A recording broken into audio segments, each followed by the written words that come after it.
Hello? Yeah, hi, this is Greg Wiener. Hello. You can hear me, right? Yeah, I can hear you. Can you hear this? Bonsoir. Yeah, I can hear that. So then let's No, start. hold on. I'm not recording. Hold on. Oh my God. And now, we about to blow the roof off of this bitch. It's time for the Wiener Shake Show. Wiener Shakers, Wiener Shakers. Bonsoir, bonsoir, bonsoir, bonsoir, bonsoir, bonsoir, bonsoir.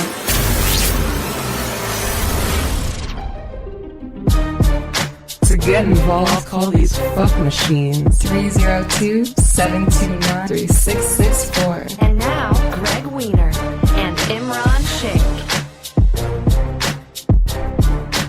All right. My chinky. What's up? Hey man, nothing. Stop, mine! I think I'm going to start editing those out just because we've gotten some feedback on them, and people, if they hear it, they just turn the podcast off. Who? Who are these quote-unquote people? Wiener Shakers. I want names. They don't want to be named. They fear you and your people's base instincts for destruction and intifadas. Cowards. These listeners are cowards. Yeah, spoken like a true Islamic extremist. Sure. Welcome. How are you, man? You good? I'm all right. I've been getting a lot of boners lately. Good? It's kind of weird.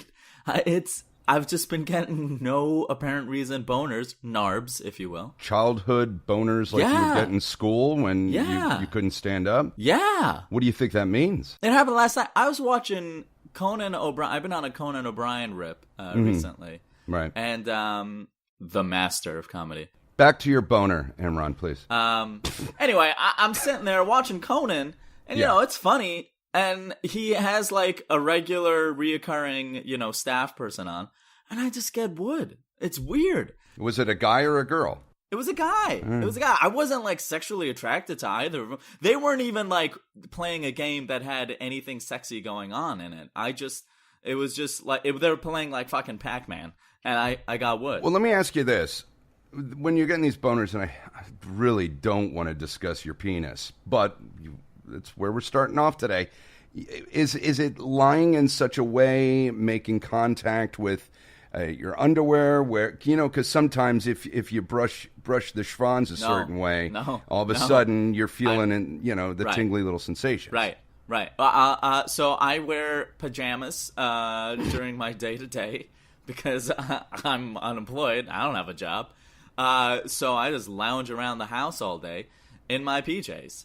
And so there's no contact. I was literally sitting in a way where there was no contact between the cloth and my genitals. All right. And I just achieved erection. Now here's the thing. I'm actually kind of happy about that because recently, I'm getting older, the odometer's adding on, And so I was worried that, like, is my sex drive going to go away? Is my Wee Willy Wonka going to stop performing at the level I wanted to? Imran, you're in your 30s. You don't worry about that shit right now, man. I mean, because I think I've talked about this in my college days, in my 20s. I wasn't, a sexually... stick man. No, I was a stick man, but I was flying solo. You know what I mean? I was test piloting. And you were sticking it in your hand and yanking. Yeah. So, I sometimes lament, like, man, my vigor must have been, like, off the charts. Because I do okay. You know what I mean? I do okay. And I just lament that perhaps in my youth, I may have been somewhat of a Don Juan, a Casanova, a bone machine, if you will. With your hand. No, with vaginas, with vulvas. Ladies. How many women have? I don't know if we've covered this. What's your number for women? We don't talk numbers. I'd put your number at around maybe under 10. Am I right or wrong? You don't have to say either. I mean, you don't have to. Wrong. Well, yeah, you do. Right or wrong? Wrong. Wrong. Okay, so it's under that. All right, listen, we've got a monster show today, Imran. Put it together. All right. Whatever. Considering that we both have full lives, well, me anyway. Yeah, you. And running shows, on the radio, blah blah blah. We've got a massive show. Sure. And I'm actually really excited for real. Good for you, man. I mean, I'm always excited. We've got some footage of a man who is in love with his car. Of course. We have an interview with this fucking Florida mayor, What? Dale Glenn Massad. No, we do. What? What are you talking We about? do. No. This is not shtick, dude. I know some friends in media through the radio station, and they did me a favor, and they put me in touch with this. His name is Dale Glenn Massad. He's the mayor in Florida that took shots at a SWAT team. And do you remember this? I read about that. I read about this. This happened like a couple weeks ago, right? Yeah. This is somewhat trending. Wait. Are you saying you're joking, right? This is gonna be like Dom Scott, our producer. It ain't gonna be me, man. This Greg is serious. I wish it was, because I love that Dom Scott bit, man. It was funny. Wait, Yeah. Dick, you're serious? You're dead serious? I'm dead serious. Yeah, hold on a second. Holy shit! Dick, this is not. It's not Dick Jones time. Okay, I'll just sit back here and listen. I got a bag of the Choco Crunch, and I'm gonna eat up on it. Okay. Well, what is Choco Crunch? We don't know. Okay, dude, that's pretty. Yeah. like that's pretty big. That's pretty fucking epic. I mean, listen. Hopefully, it goes somewhere. If not, then we'll see. But What? yeah, man, listen. We got to start branching out. We also have a story about a racist Publix deli that I encountered. Of course. I think it was Saturday night. Of course, you encountered it. Well, of course I did, because I'm Jewish, and anti-Semitism is alive and brimming over the rim here in Florida. Yeah, you're a Jew. And then the Michael Jackson Leaving Neverland documentary was on yesterday. Gotta talk about that. Did you watch any of that? No. I was busy catching wood on the couch watching Conan O'Brien. I mean, that's my life right now. Do you think I've got time to watch the wherewithal to be watching MJ docs? No, I guess you wouldn't want to be watching things that people will be discussing, considering that you're doing a current podcast that covers world happenings. No. I would never expect any kind of accelerated behavior out of you. Wait a minute. So, this guy's waiting in the wings. All right, so I've got to just make sure that we have Dale on the line. This is so cool, man. You were able to make this happen. Well, I mean, listen, I owe a lot of people who put me in touch with people, but we mentioned it last week, and I'd like to have some integrity in what I create in the world. Damn, son, you just hit with the wow effect. Well, and it goes to show, I hope everyone knows this, who are listeners. Greg is like a legit radio man. He's a legit radio host. I'm sure people can find this on Facebook. You interviewed Howie Mandel recently. I did. It was a really great interview. And so, I don't know if it was a great interview. It was great. I thought it was great. And, this is pretty cool that you're able to, bring that to bear here on our little show. That's so Listen, cool. I'm a fucking part-time hourly at the beach. I'm not a full-time guy. The only reason I got to do the Howie Mandel interview is because the full-time guy took vacation, and they gave me a shot, which was very nice. They could have given it to another full-time. Listen, as they sell this. Listen, as they. Good. I'm glad that failed.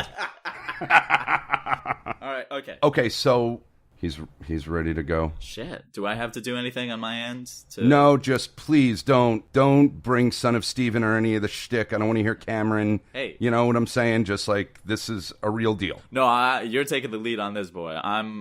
You've proven yourself as a great fucking host, so I'm gonna let you. No. Okay. All right, well, thank you for joining us, Dale Glenn Massad, here on the Wiener Shake Show. So we'll jump right in here. We know your time is limited. That's right. You could say I'm a man on the road. Okay, so we thank you for giving us the time. You are the mayor of Port Richey in Florida. How long have you been in public service? And have you always been in public service? Yeah, I first got my start on planning committees, itty-bitty titty committees, and the like. I really like being a part of formulating city infrastructure. It got my hackles up, if you know what I mean. I hate to ask this of you because I know you are embattled and on the run, but do you have to shoot a gun in the middle of an interview right now, or are you just playing on your like? I'm just so excited to be here. Okay, let me ask you, what does that mean for you to be ready, let's say, for governorship of Florida? Well, I think you need a certain level of leadership skills and qualities and knowledge of your district or state to be able to run it and be able to listen to people and surround yourself with people who have a keen interest in public service. Right. Okay. You know, Governor, or Mayor, it's a little disconcerting, all the gunshots. I mean, we live in a mass shooter kind of state of mind here, and every time...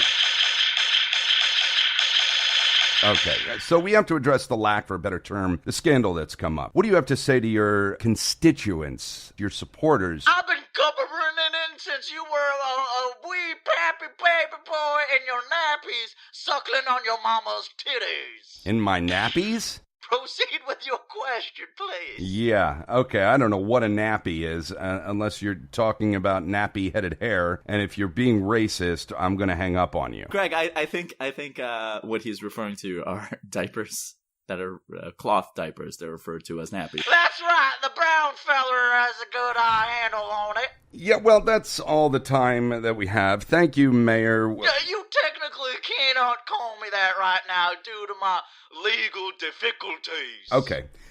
Thank you for your time, Mr. Mossad. Long live! I think somebody's pulling our legs. That was Yosemite Sam, not the embattled mayor of Port Richey. Literally just clips from the Bugs Bunny show, edited together.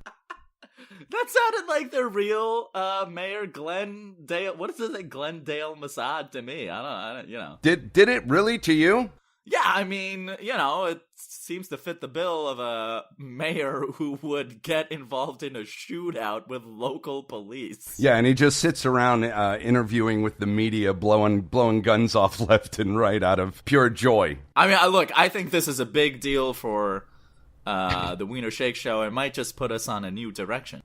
Yeah, not the direction I was hoping for.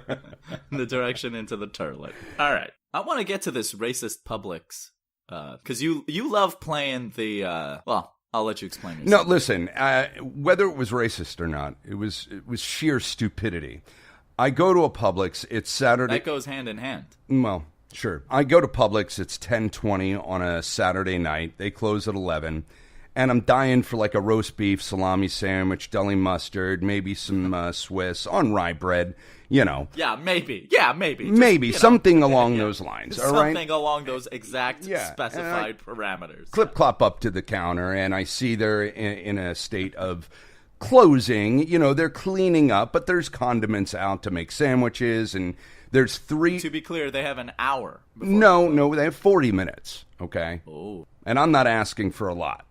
No, you're not. So there's three women behind the counter, and you know they're cleaning the cutting machines and in various types of closing kind of behavior. I get it. It's Saturday night. They're minimum wage workers. They want to get the fuck out. Right. So I come up and I'm very kind to people who work behind counters and service, like out of the gate, unless you cross me, and then I kind of bring the pain. What race are these females, Greg? It doesn't matter. Oh, okay. I walk up and I'm pleased to see there's no line, so I can get right in, because usually lines at the Publix deli sandwich making counter are fucking 20 hours long, because the women behind the counter, or men, just have no urgency whatsoever behind the counter. They just take their sweet fucking time. What? Well, it's 10:20 in the evening on a Saturday. Nobody's really heading over to the old Publix there to pick up a sandwich. That's not true. Publix is open till 11 for anything that you want. Sure. I mean, they say Publix, we're shopping as a pleasure. It's not we're shopping as a pleasure until 10:20 when we're ready to fucking leave. That's not the same. No, it's not. So right. I walk up. I don't even open my mouth. They look at me and say, "We don't have no bread." Oh, shit. Not strict grammarians, these females, right off the bat. Listen, it's not only African Americans who speak like that. Puerto Ricans, Dominicans, Cubans, white people. We don't have to paint a color on these people's faces. It doesn't matter. So they were African American. Okay. Not necessarily. Let's just color them lazy and with a lack of forethought to be a go-getter. They're just doing the bare minimum. And I don't blame them. If I'm making $8.50 an hour, maybe $9 an hour, I ain't fucking, popping with energy. So they say, we don't have no bread. And I look at the three of them, and one of them looks at the other one like, oh, shit, did she just say that? And so the other one pipes in like, yeah, they're like, did you just really fucking say that to that guy? One of them looks at me and says, the other one looks at me and says, yeah, we don't have bread. And I said, you don't have bread in Publix. You said. Yes. Yes. And I looked at them and they looked at me. And I was waiting for one of them to say, we'll get you bread. Like somebody amongst three souls would realize how ridiculous this was. Okay? They said no. They gave me a flat no. And I turned around and I started laughing and I went to the cold sandwiches. And there was another. Wait. What? I want to know about this laugh because I know exactly what this laugh is. I was gleeful, dude. I was gleeful. I said, okay, it was this. It was okay. That was the laugh. So I go over to the cold sandwiches that have been sitting there all day. And there's another deli guy stocking those sandwiches, a Publix worker. Oh, okay. And I grabbed the sandwich and I look at him and I said, hey, man, Publix is out of bread, buddy. And he said, and he acted like he didn't know what I was talking about. All of a sudden, maybe he doesn't speak English, And he acted like he didn't know. Yeah. Like they're all in on it. Yeah, they're all in on it. They're all in on it. And so I go and I'm laughing. I'm walking through Publix laughing because saying, me, I'm the maniac. Pounding through Publix at 10:30 at night with a sandwich, just laughing maniacally. No, I'm not maniacally. I'm laughing to myself. Come on, I'm not like some whack job who's I'm not imbalanced chemically, not totally anyway. So I go to the checkout where you can buy money orders and lotto tickets, not the regular checkout. And the woman's like counting something over there, and she gives me a look like, what the fuck are you doing here? I mean, I didn't get any love at this Publix. It's 10:45 on a Saturday. What the fuck are you doing? First of all, it was 10:30. Buying a sandwich at Publix. Yeah, how dare I? Hey, at least I didn't have a shopping cart, 2 shopping carts full of groceries for like a family of 20, okay? I wanted a sandwich, some cold water for Tom Hanks, and maybe a bag of chips, okay? Wait. What? Tom Hanks didn't want any food? What kind of run? No, she had already eaten. I was coming from work, I went and showered, and I was going to sleep over there. So the lady... So she wanted a bottle of cold water? Yeah, she wanted some cold water. Why is that funny? Are you high? Is she living in the goddamn desert? Why can't she get water herself? What? She knew I was going to the store. I said, babe, do you need anything? Water. She said, ooh, some cold water, please. There's nothing like a nice cold water. I get it. She didn't have cold water at home, Imran. There is the cold tap on your faucet. No, don't drink tap water out of Florida water. And I guess the ice maker's broken. Can I continue? So I go up to the customer service where you can check out there as well. Because, again, Publix, where shopping is a pleasure, it's their motto. So it wasn't a fucking pleasure today. Allegedly. So I go and I bring my 3 shitty little items up to the customer service register. Wait, the sandwich, the cold bottle of water, and what was the third item? Cool Ranch Doritos. And the woman gives me a dirty look. Oh. And I'm like, a dirty enough look for me to say, oh, I'm sorry, are you open? And she's like, yeah. I'm like, my God. Did you laugh? What happened here today at Publix? Did you laugh again? Please tell me you laughed again. Please. No, I didn't. I didn't. Because at that point, I was just like, I want to get out of here before I get killed. Can you reenact if you had laughed in that scenario? I'm not doing this. That's not. I didn't have enough energy. I'd just done a show that night. I was fucking tapped. I didn't have any of the juice flying through me. I said, hey, did you hear? Publix is out of bread. What an asshole! What an asshole! Well, she's not a manager, because I wouldn't have done that to a manager. Why? Because you have respect for the managerial staff? No, because I didn't want these girls to get in trouble. That's why. Oh. So she looks at me strange and she says, huh? And I said, oh, yeah. I said I went to go to the deli counter to get a sandwich made. Like she doesn't fucking know. And, I'm saying this like pleasantly, just like small talk.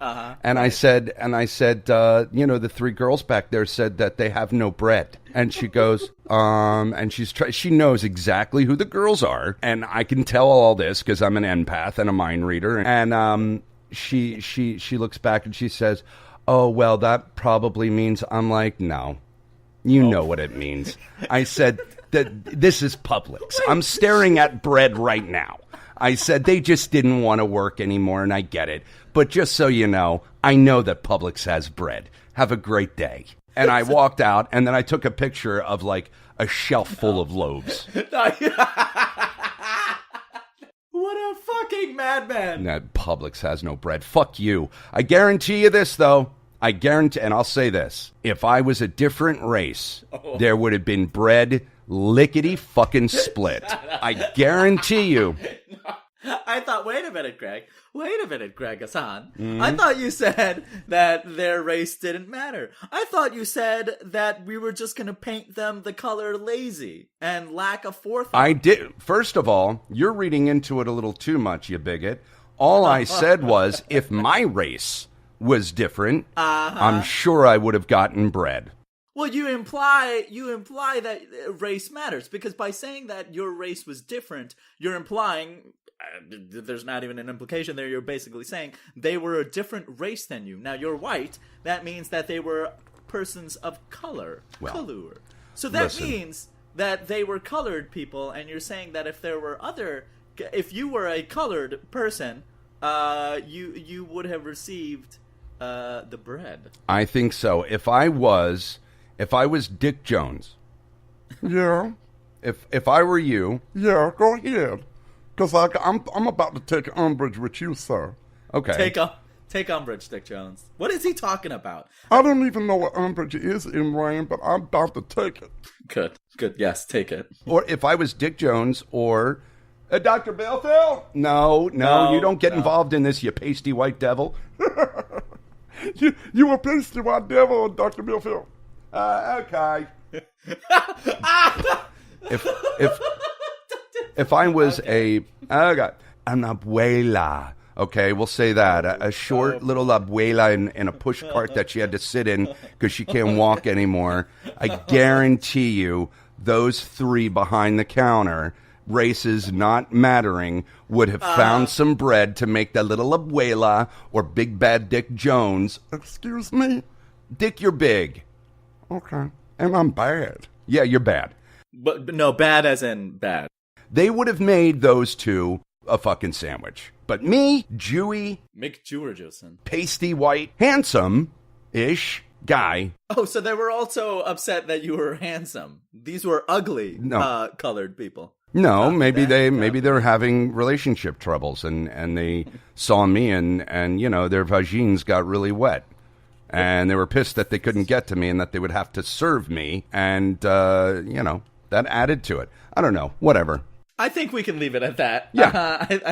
I think so, too. We'll get into the Michael Jackson Leaving Neverland documentary right after this. The Wiener Shake Show welcomes Global Systems Worldwide as our show sponsor, the world's leading global unified service for all of your corporate network needs. Global Systems Worldwide understands your goals and lack of time to achieve them in this hyper-fast global economy. GSW focuses on your corporate needs to get the job done with the swipe of a finger. The world is moving at such lightning fast speeds, and our global corporate services understands and tailors our customer service networking initiatives to get you and your bottom line accomplished so you can devote your time and resources to what your individual corporate structure really needs. Go to globalsystemsworldwide.net for more information and use the sponsor code DICKCHEESE for 50% off your first initiative building consulting session. Yeah, good morning. How are you? Okay.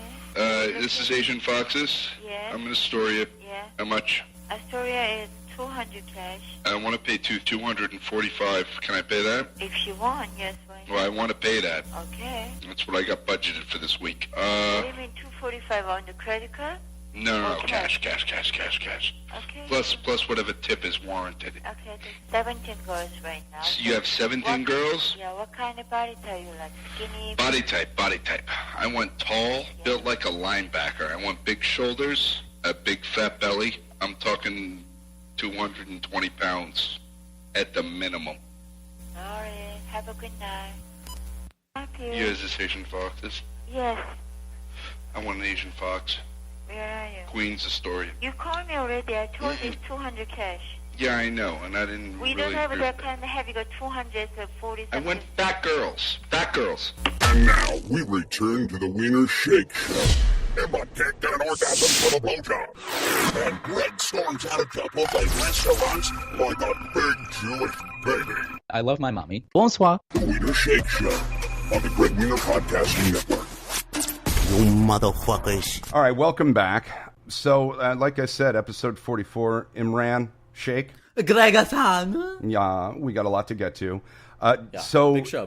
we Monster covered show. that you did not happen to watch the first half of the Michael Jackson documentary. Yeah, leave the poor guy alone. Leave the poor guy alone. I'm so mixed on it. I actually had to shut it off. Really? I got so grossed out about 40 minutes in because, they start off with the lead up of how these two boys came to, befriend Michael Jackson and how their relationships began and how entrenched the parents were and how starstruck they were and how this was an opportunity for the kids to, To what?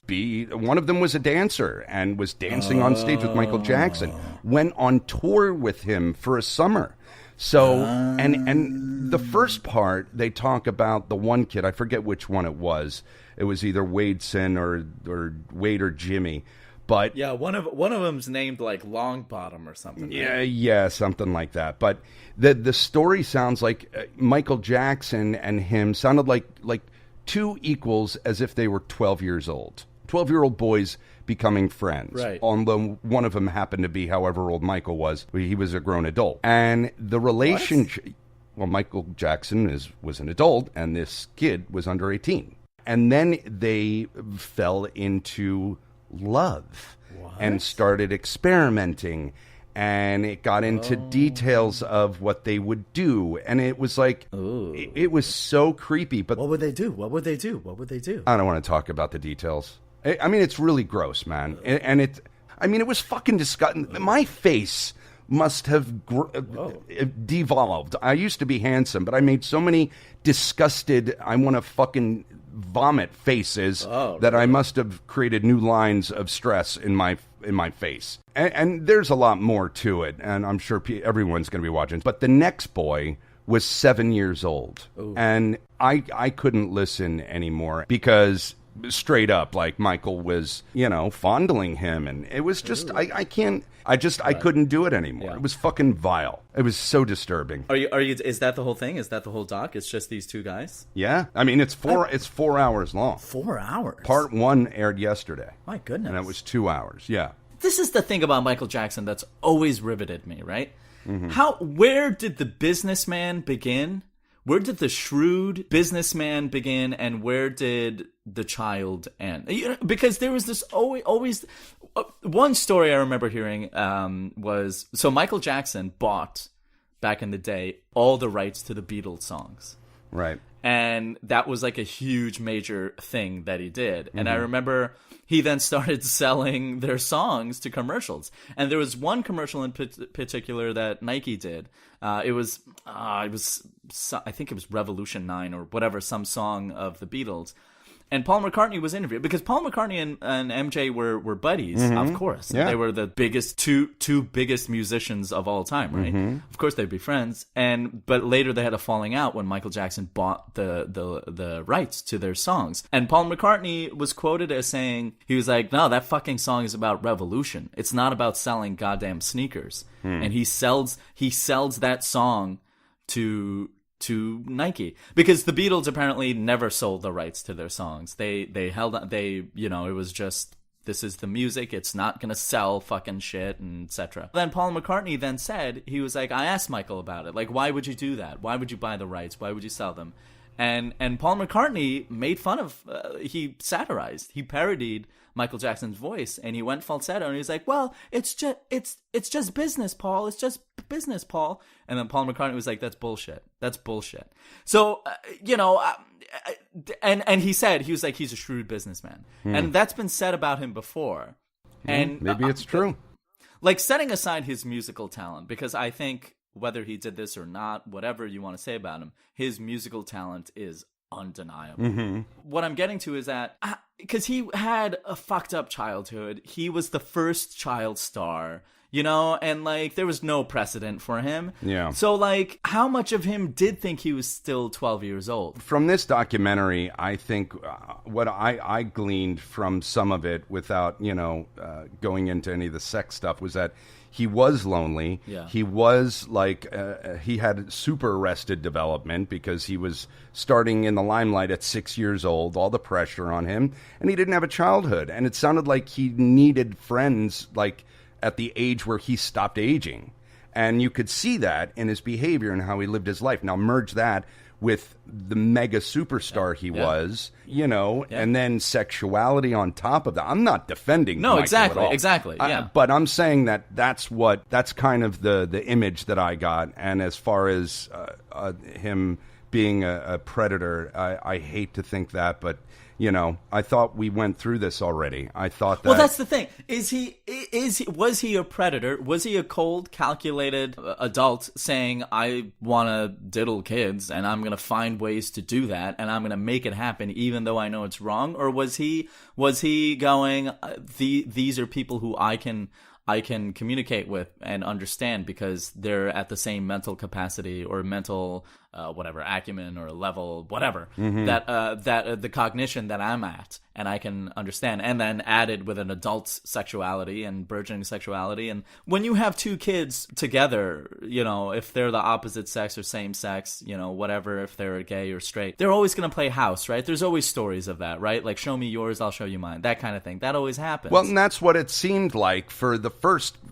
two. Yeah. But even then, I know you still can't defend your legal age. You're a legal adult. Yeah. Sorry. Well, that's the thing.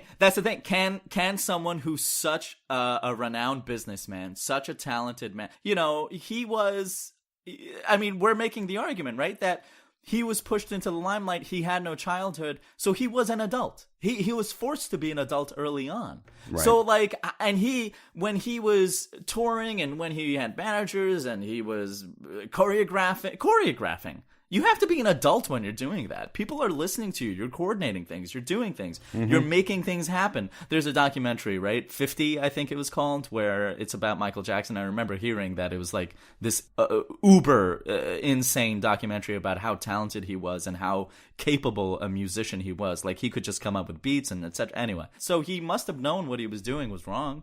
He must have known that I'm a grown man doing this. He did. He knew because they had drills on what to do if someone would come. What? And he had, when it was at the he would have drills. What do you mean?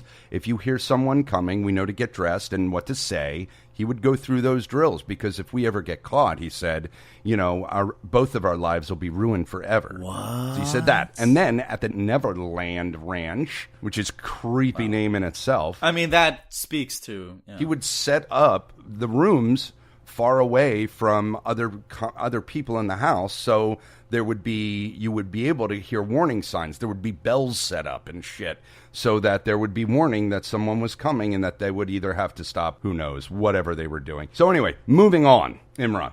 Greg-san. You were talking earlier about your weird boner issue lately that you've been having. You've been popping boners while you're watching Conan and... Yeah. It's happening. I'm excited. I'm like, holy shit, I got my groove back, you know? Stella got her groove back. Well, that's good. Depression and IBS obviously can... take out your libido. Yeah, and then, I've been there. And then depression coupled with bad diet. Oh yeah. Yeah. When I eat salads, yeah. If I can eat a salad for like a week straight, I can cut glass. You know what I mean? Mm-hmm. I can cut glass. Interesting. We're going to listen to a small, about a 4-minute documentary about a guy who is in love with his car. Oh, I love this stuff. And this is real. My name is Nathaniel. I'm 27 years old. And I'm in a serious relationship with my car. And it goes right into him, like, literally mouth kissing, or mouth, and supposed to dick kissing, kissing the hood of his car and the steering wheel. Morning, baby. My handsome man. Nathaniel is in a committed relationship with a car that he's named Chase. No, he's not. He met Chase in a resale lot about 5 years ago. No, okay. Can we not entertain his mania by saying that he's in a committed... I can't get a human being to fucking commit to going out with me on a 6th goddamn date. This asshat is fucking boning a tailpipe. All right, continue. Well, he is. And maybe you should start getting into relationships with inanimate objects, Imran. And everything just together just seemed to fit. And I just felt an instant connection. Yeah, his dick fit in the tailpipe. Nathaniel's obsession first developed as a teenager when he would build model cars. But he didn't find true love until he met Chase. I find this part of him sexy just because of the subtle lines and curves. I'll give him a kiss here and just kind of caress him down the side. Did he just refer to the car as a male? Chase? Yeah. So the car's a dude? Yeah. Oh, you know what this is about. He's gay and he lives in a repressed place, so he, lets it out on a car. Figuratively and literally, he lets it out on a car. Look at his roommate. I was kind of shocked. Oh, God. It was kind of weird because it was just hard to understand. Well, can I just say, when you live with a woman like him, you would bone a car. Well, and he's, under the front of the car as if he's, getting ready to slide under to do an oil change. Yeah. And so he's got his head on the bumper of the car from under the car, kissing the front fender. Well, you know what he's doing with his schwanz. No. He's checking the oil. You know what I mean? I don't think anything's going on with his schwanz. This guy ain't getting boners during this. And then it says objectophilia is when a person develops a strong emotional and sexual relationship with an inanimate object. That's what he's suffering from. This is a real thing. I don't want to necessarily poke fun. Oh, no, I do. It's very hard not to. No, this is very real. Yeah. Okay, carry on. Honestly, I don't know why I feel the way I do. But I just absolutely love Chase. We always have such a good time together. He likes a lot of the same music I do. We have a favorite song. He likes the same music I do. You make him listen to the same music that you do. It's Can't Fight This Feeling by REO Speedwagon. Oh, I like that song. I do get him gifts. How you buy something for your fiance or your wife. And then usually for his birthday, I try to do something special for him too. The favorite date would be going to the lookout area. Oh my God. Just lean against him a little and just be with him mainly. Love you. And it's Chase's birthday and they're at a lookout point and he's sitting in next to the car kissing it as they're out on a lookout. Yeah. This guy is so lonely. I want to know his backstory, because I want to know how Nathaniel got this way. Goes beyond dates and presents. We have our times when we get sexual. Oh, God. Oh, Does that feel good? You're a handsome man. Love you, baby. What we do the most often is I like to lean over his fender and across his hood and do little things like that and kind of press up against him and rub against him like that. What? One of his more bold positions is for me to be underneath him. He really likes that. How do you know? It's very special to make love to Chase. I mean, we got. I'm gonna have to take a long shower after this episode. I mean, Well, we're looking at mental illness here, right? All right. I mean, whenever you want me to chime in. Well, let's get through the video, and then okay. we'll have our resident. Hey, DJ, pass the Listerine strips. Greg won't let me brush my teeth this morning. Okay, hold on. Okay. Let's just move on from that. Let's just move on from that. Yep. I am worried for my friend because it's not normal, and you may have people that don't understand and make fun of you. Yeah. Yep.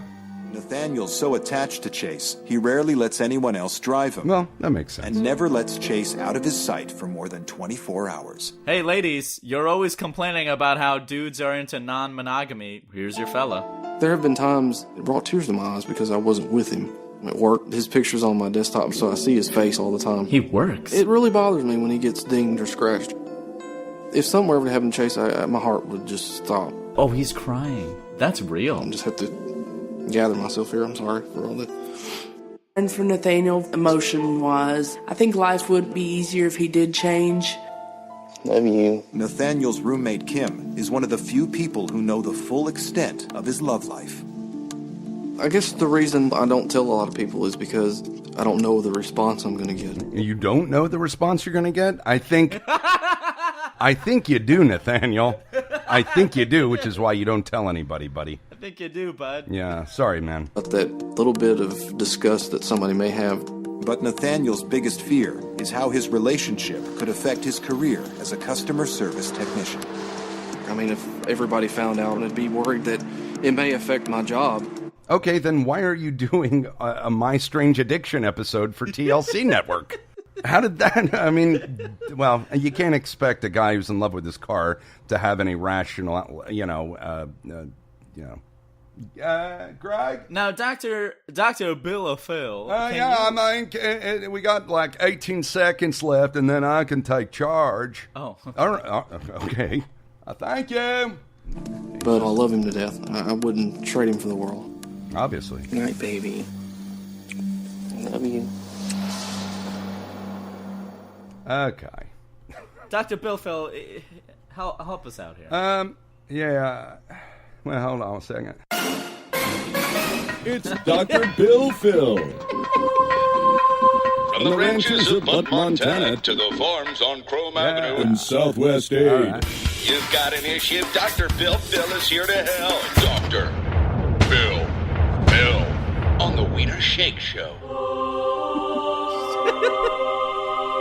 So stupid. Now, thank you, Greg, for playing that intro. As indicated in my contract rider, C42 on page 19. Sure, Dr. Bill Phil. Thanks. We get it. We believed you. We believed it was real. You didn't have to. Listen, Camel, let me take the stage. You've been monopolizing as much as you needed to for one episode. You've got a man. I mean, I did sit back pretty well for our gun-toting mayor there. Yeah. We've got a man who's in love with a car, okay? And that brings to mind a fella I knew back on the farm in Omaha who had a relationship with a backhoe. I thought you were from Butte, Montana. Well, I made my rounds, okay? I was a harvester, and I was a hunter and gatherer, Amran. Okay. And I made my way across the entire span of this great U.S. of A. And I knew The entire span. That's right. And I knew a man who fell in love with a backhoe. And he found that the inner mechanics of it really delighted his heart. So, he was eventually exiled. His parents called him a loser and a whack job, and I was next to his parents when we blew the shotguns off to scare him off the land. But, I mean, I think that this boy here, Nathaniel, I think that he may be on the spectrum. technically. He doesn't seem to be on this. Okay, well, you're the resident expert. I am a doctor, and I'm being serious. I think he's on the spectrum, because if you can cohabitate, and you saw the monster that is his roommate, I mean, that's a Dick Jones in a female white body. Excuse me? Dick, I mean, the girl... No, excuse me, man. I didn't need to take no shrapnel today, okay? You know my Uncle Cletus is in the ER right now. Whoa. And I should be with him. Whoa, what's... come on, Dick. No, What's going on, Dick Jones? His sickle cell acting up, Imran. Right. What do you think? I mean... Huh? Easy, bud. I'm just... What do you think, man? Oh, my whole damn family got the sickle cell. Okay, let's not... I'm sorry, DJ. I spoke with Cletus. He's going to be fine. He's just got to get another infusion. Yeah, well, what about his feet? That's another thing. I think they're going to need to be amputated. Oh. Anyway. Oh, my God, damn, Dr. Bill Phil. Just, guys, please. I think the boy is a spectrum of autism. He does not cohabitate well with functional human beings, as evidenced by the monster that is his roommate. Go on. And I think that he probably, I mean, you didn't hear word one about a family in that world. And I think the car substitutes a lot. A lover, a mother, a father, a grandparent. I mean, this guy is autistic, and he's an orphan, and he's bedding with a Ford Mustang and then Jabba the Hutt in female form. So I think this guy... Wait, you're saying he's boinking, he's porking the roommate? No, he's porking the car. That was in the documentary. Oh. I think he rooms with Jabba because she accepts him for all his proclivities. Right. And I think basically he should probably off himself. Whoa, Dr. Bill Phil. I mean, you're the resident expert here, but come on. Well, I don't see a cure for someone who's over 18 and laying under a car kissing its front bumper. Okay? Oh. And I want my check. Oh, fuck. Dr. Bill Phil, we're in the red right now. Okay, well, and then say la vie, and I'm taking my intro with me, Greg. Okay, good luck with that. Yeah. Bullshit podcast. So wait, Dr. Bill Phil he's gone. Gonna shop his wares at another show? Is that what he's threatening us? I don't know. He wanted to be paid last episode, too. Got to turn a profit here eventually, guys. All right, Hollow Spirit Studios. Hollyoak. Montrose Studios. Montrose Studios? I don't know. Okay. What else do we have to get to today, Imran? We got a lot, man. Let's see here. Now, apparently there was a bomb scare in a Home Depot, but it turns out to be a different kind of a bomb. Greg, we have the news report on this? Mm-hmm. Yep, let's get into it. Turns out to be a different kind of bomb. Some scary moments for customers at a Kansas Home Depot. Police responded to reports of a bomb threat at the store in Wichita. A customer alerted employees. A man inside the bathroom said there was a bomb in the building. Police were able to locate the man responsible for those comments, and that man told police he warned other guests to leave the restroom because he was, quote, fixing to blow it up, but had no intention of causing a panic. Man also told police others in the room laughed, understanding his joke, which I'm just now getting. Home Depot says they will not be pressing charges.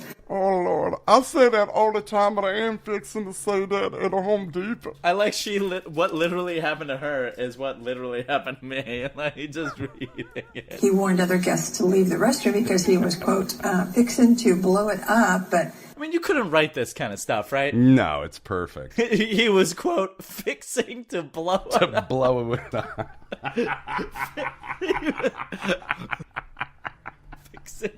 First off, let's break this out. Wait a minute.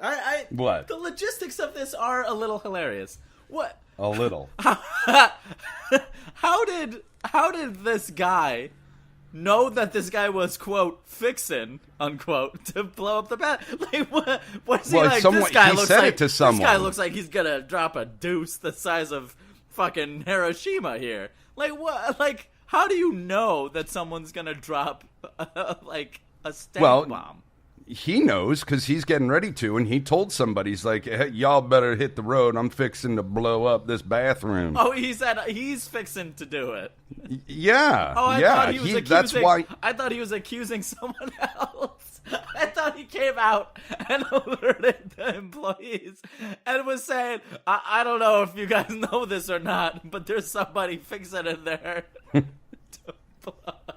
Well, that could also be true, because if a guy was listening to a guy in the bathroom stall and he's blowing farts and they're like, prelim for the big dance, I could understand somebody coming out and saying, hey, man, there's somebody in there getting ready to blow up that bathroom, with a giggle. I mean, can you imagine you're sitting there on the can? Yeah. You hear like, yeah. You just hear it coming. You get so alarmed that you pack up shop. Yeah. I'd get the fuck out of there. Are you kidding? You pull up trap and you bolt out of there and you go water. I like that version of the story better, actually. like the emergency. They're like, I need to alert the staff. Oh my God. It's crazy. This boy in there is fixing to blow it up real good. That's like something you have at home. Mom's going into, boys, I'm going to be in there for a while. And then the son's like, mom's fixing to blow up the toilet in there. Boy, oh boy. That was good. That was a good laugh. We needed that after the Michael Jackson story. That's 44. Yeah, I gotta go jerk off. Yeah. All that talk of boners and cars blowing up bathrooms. Blowing up bathrooms with dukes, not with bombs. Right. Gotta make sure that was a real.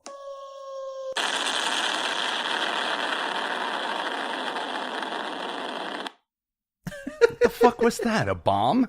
Yeah. What are you playing on? What is this? Your phone, and you have like an app that makes sounds, and you hold it up to the microphone? Is that what we're dealing with? Do you think this is fucking amateur hour? Do you not think I'm a fucking professional? No. Don't you think I'm by now a broadcaster of radio? No. Of course it's on a phone. It's an app I downloaded 30 seconds before we went on air. Right. All right, bitches. That's 44. Bye. This is a production of Greg Wiener Productions and Hollow Spirit Studios. For more information on our producers, go to hollowspiritstudios.com and go to thewienershakeshow.com. Please rate, review, and subscribe.